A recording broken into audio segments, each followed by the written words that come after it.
السلام علیکم ورحمۃ اللہ وبرکاتہ۔ علامہ اقبال سوال کرتے ہیں مولانا روم سے کہ علم و حکمت کا ملے کیوں کر سرا، علم و حکمت کا ملے کیوں کر سرا، کس طرح ہاتھائے سوز و درد و دا۔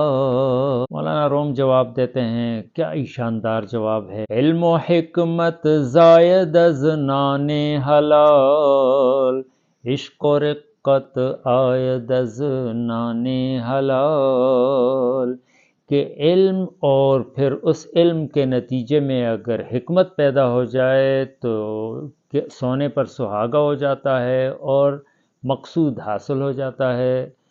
تو وہ حاصل ہوتا ہے، اس کے لیے ایک شرط ہے، اور وہ شرط یہ ہے کہ کھانا پینا اوڑھنا بچھونا اور معاملات حلال کے ہوں۔ اور جب علم و حکمت پیدا ہو جاتی ہے تو اس کے نتیجے میں فرماتے ہیں کہ عشق الہی جنم لیتا ہے، لیکن عشق الہی اس دل میں جنم لیتا ہے جس دل میں رقت موجود ہو، رقت قلبی موجود ہو، نرمی اور حلاوت اور انس موجود ہو، اور قساوت قلبی سختی دل موجود نہ ہو۔